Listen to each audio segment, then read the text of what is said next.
Va ora in onda Centro Ronchi. A te la linea, Francesco, buongiorno. Buongiorno, grande Sveva, dalla bellissima voce. Un abbraccio ai nostri radioascoltatori, ai nostri 14 radioascoltatori. Un abbraccione grande a Tina, che non sta bene. Un abbraccione grande a Matteo, che penso stia bene, spero. Prima un amico, prima ancora che segretario della Lega. Ecco, quello è un dato fondamentale, secondo me.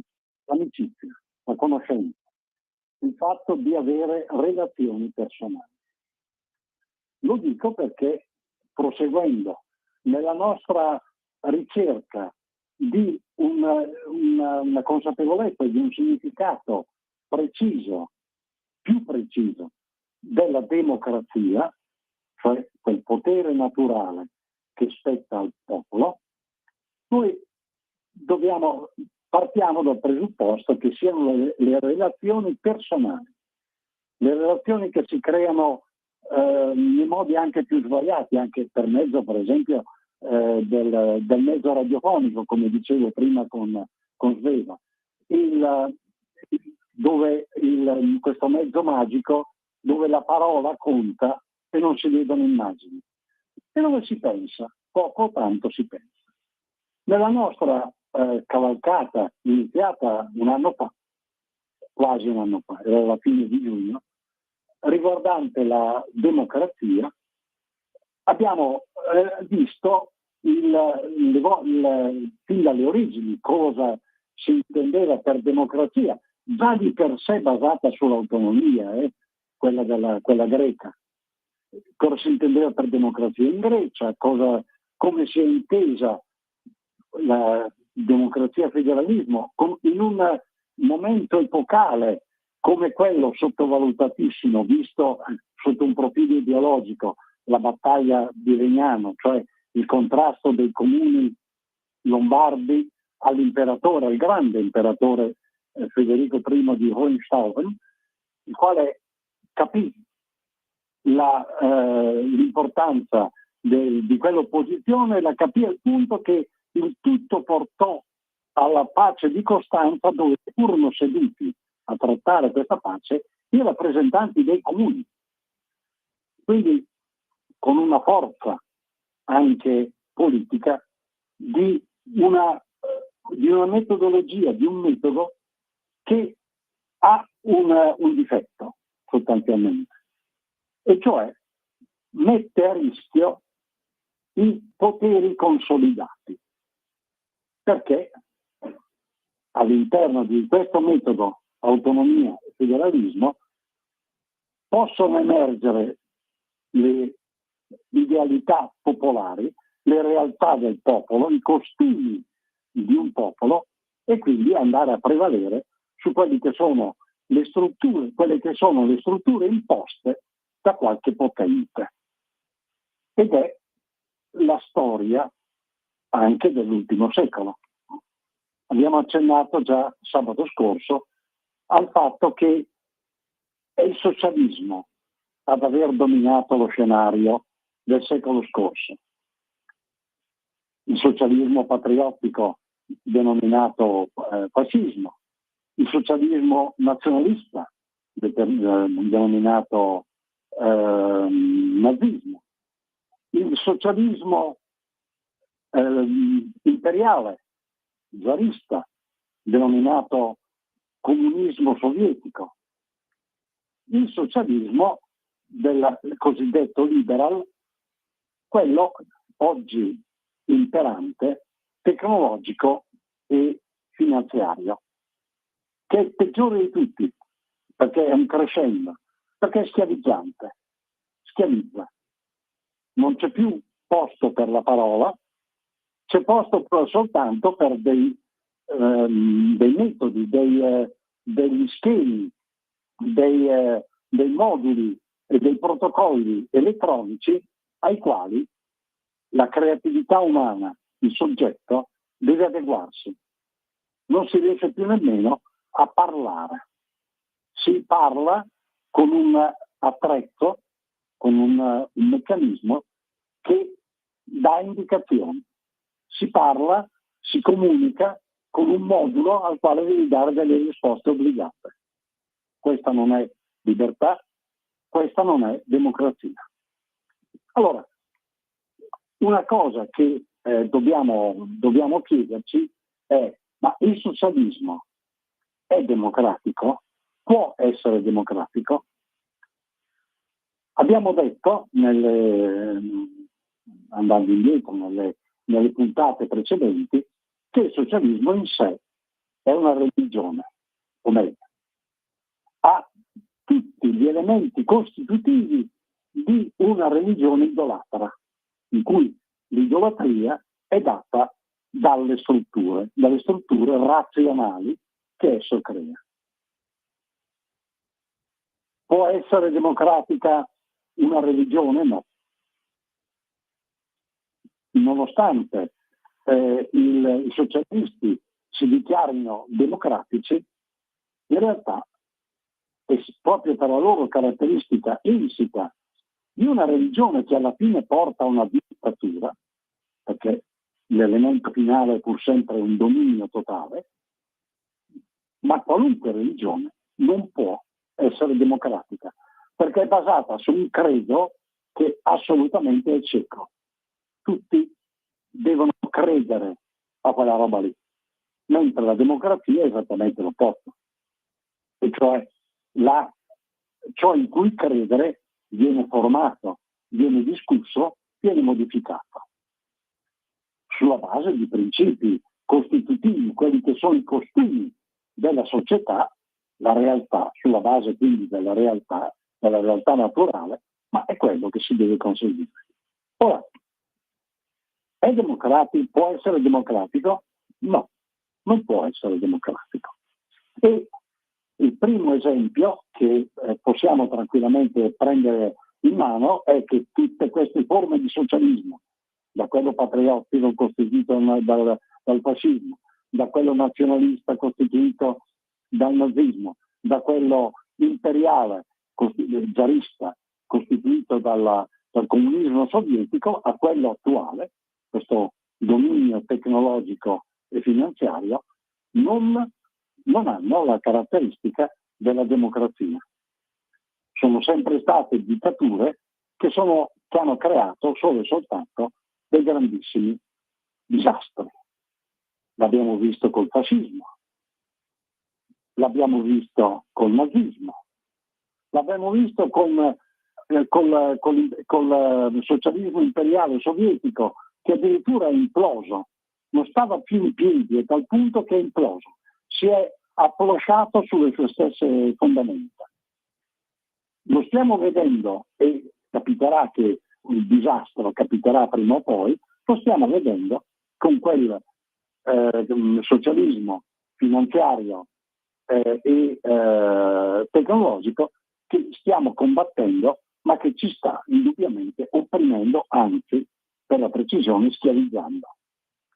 Quindi la storia del socialismo è una storia che, nonostante le parole che vengono usate, nonostante la disinformazione che viene utilizzata, in realtà è una storia antidemocratica, perché il popolo è impedito dall'avere il suo potere. Tutti avrete notato nella storia del Novecento che tutti questi socialismi, dal primo all'ultimo, ubbidendo a quella che è la traccia data da Karl Halevi Marx, questo grande pensatore ebraico tedesco, il sociologo più che filosofo su tanti aspetti, la traccia viene rigorosamente seguita, la traccia idolatra, e cioè tutti questi socialismi, dal fascismo al nazismo al comunismo sovietico, all'attuale socialismo finanziario e tecnologico, creano delle strutture rigide in cui il popolo, il cittadino, il soggetto deve inquadrarsi. Tutti hanno questa, e questa è la filosofia del socialismo. Tutti devono inquadrarsi. Perché devono inquadrarsi?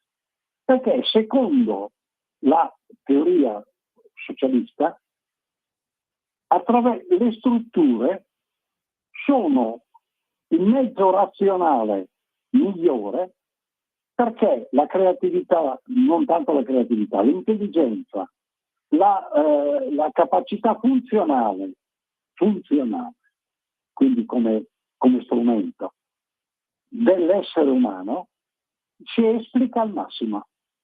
Se io ho una struttura organizzata, in quella struttura l'uomo trova la sua esaltazione, trova il meglio di se stesso. Quindi, questo è il ragionamento del socialismo, le strutture sono portatrici di verità, non di una verità assoluta, ma di una verità storica di quel momento.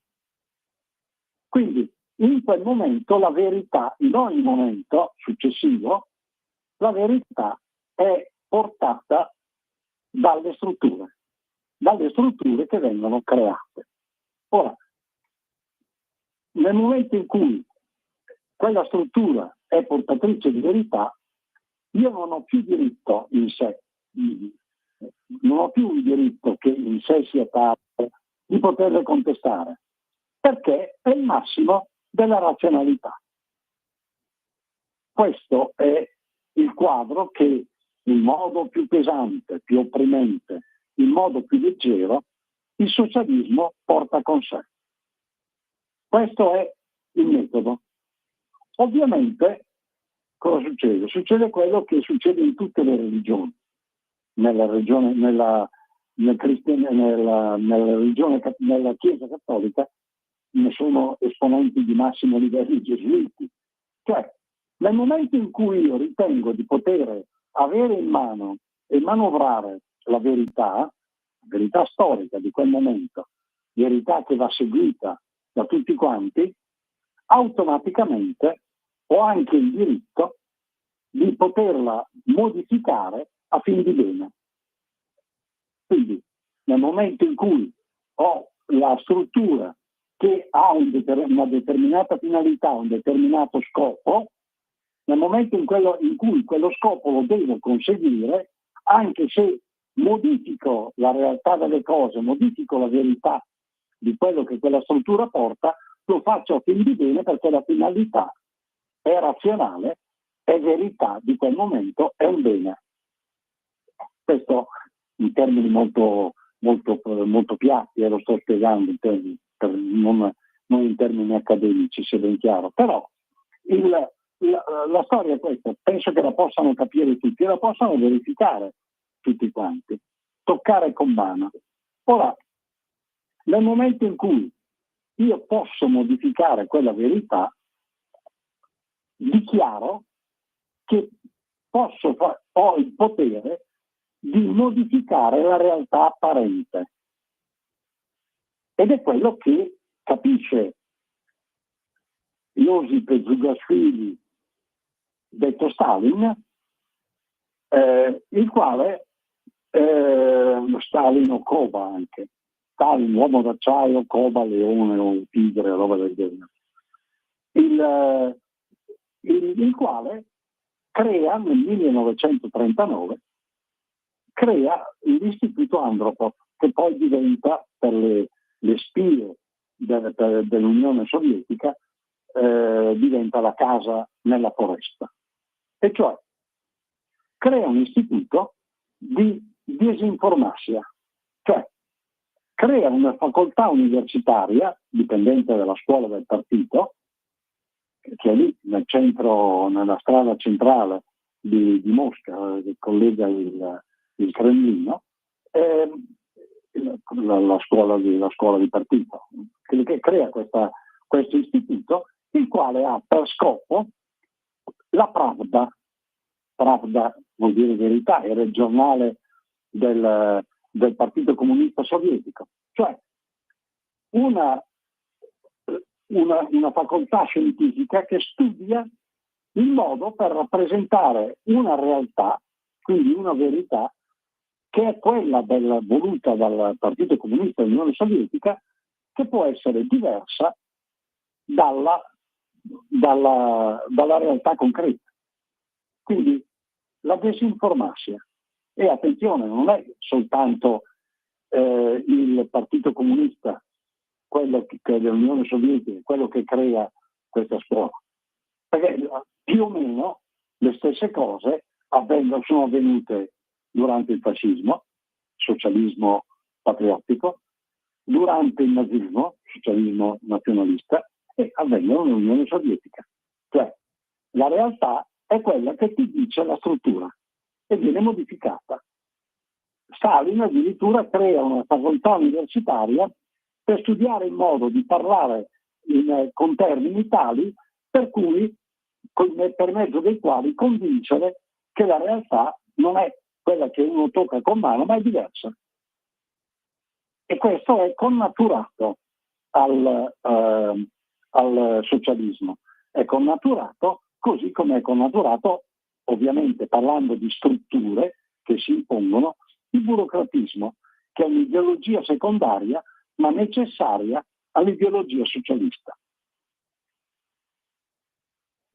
Non solo, ma ricordiamoci che anche in Italia, con l'Istituto di Studi Comunisti Palmiro Togliatti, alle Frattocchie di Marino, vicino a Roma, il Partito Comunista Italiano fa la stessa cosa. Crea una scuola mediante la quale la realtà debba essere piegata alla volontà del partito. Ed è la scuola sulla quale ideologicamente si sono formati gran parte dei giornalisti attualmente alla Page, quelli avanzati, quelli progressisti, sono formati lì, o sono gli eredi di quella roba lì. Ora, è chiaro che nel momento stesso in cui ho il potere, mi assumo il potere di modificare la realtà che tocca il popolo, quel popolo può sognarsela la democrazia, cioè il potere di decidere da sé. Chiaro come il sole, ti dico addirittura che la realtà è diversa. Scusate, ti dico addirittura che la realtà è diversa, quindi tu, nella migliore delle ipotesi, deciderai su basi che sono taroccate. È il quadro che si è posto, è la storia pratica attuata del socialismo.